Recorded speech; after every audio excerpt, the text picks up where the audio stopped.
Have you ever wondered, what is anxiety?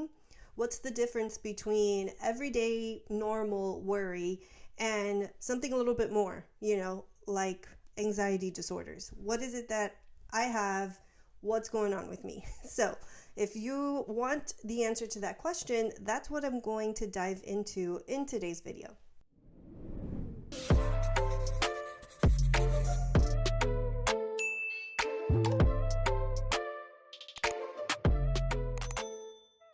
My name is Meli. I am a lifelong Christian and also licensed therapist in the state of Florida. And today I will be answering the question, what is anxiety? So just to be very straight and to the point, anxiety essentially is your body's alarm system. The whole point of it is to help alert you whenever there's something that could possibly be dangerous. Your brain and your body releases chemicals, hormones like stress hormones, cortisol, adrenaline, to get you to be able to either fight or flight, right? When you're in danger. Now, anxiety in our everyday life in the modern world today can be problematic when the alarm sort of seems to be misfiring. There may not actually be situations where your body and your mind is in genuine danger, but your body's kind of telling you otherwise. And that can lend itself to the frustration that we oftentimes feel if we're experiencing anxiety day in and day out. Before I continue, let me go ahead and ask you, have you subscribed to my channel yet? I'm going to take a little sip of my drink here. While you do that, thank you so much. So as I mentioned earlier, anxiety is essentially your body's alarm system. You'll notice maybe feelings of your heart races or palpitates. You might have some stomach aches and pains. And at the same time, you might notice your thoughts might be racing.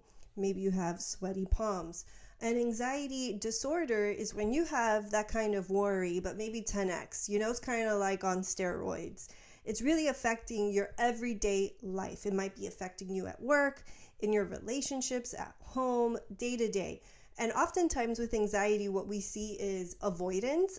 People don't want to feel anxious. Sometimes we can get anxious about being anxious, and then that just leads to a lot of avoidance, just holding ourselves back from living a full and purpose-driven, purposeful life because we're just worried about being worried, and we're worried a lot.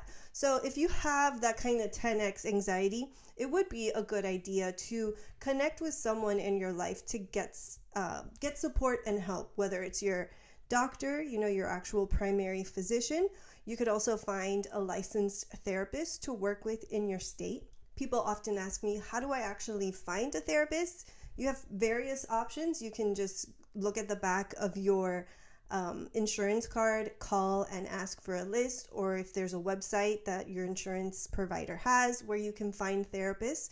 Now, if you are a Christian and you want to receive therapy that is also in alignment with your biblical worldview, then what you can do is connect with your pastor and ask him if he knows of any. A lot of pastors do have relationships with local therapists because there's times where their schedule may not allow for the kind of care and counsel that a person might need, and so they will refer to a therapist in your area. So there's definitely all kinds of ways of finding people, and I would encourage you to seek out therapists who allow you to have like a little 10-minute interview on the phone so that you can get to know them, maybe have a list of questions. In the description box, I have a blog post where I go in and give you different ideas for questions to ask a therapist, to kind of interview them and just get a sense as to whether or not you would enjoy working with this person, because I know that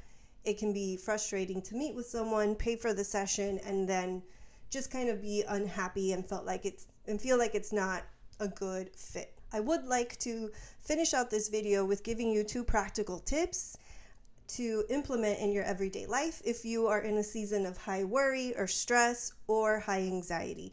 The first tip would be to stop avoiding. So if you notice that there's certain specific things that you kind of make yourself anxious over, whether it's some kind of fear, like you're afraid to drive your car, you're afraid to go out in public, go to Publix, go to the supermarket, or you're afraid to order food, I would encourage you to start planting that seed in your mind that if your goal is to overcome your anxiety, a big key part of that will be to stop avoiding those situations in which you make yourself anxious and start meditating and praying about how you can do that.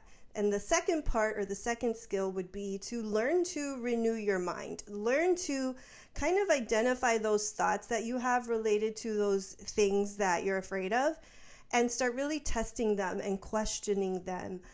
Again, I have a blog post about Socratic questions, I believe, and I'll link those in the description for you. And it's basically just questions that you would ask yourself in response to those irrational, untruthful, fear-based thoughts to start processing them. And you can do that, of course, with a prayerful perspective first and foremost. So that would be my third practical tip. As a Christian counselor, I always encourage my clients to really seek God and pray and ask for healing and for your eyes to be opened and to receive that spiritual wisdom that you need in this season of life in order to conquer the fear, in order to learn how to renew your thoughts and to just build that boldness and that bravery to face those things that you might be afraid of.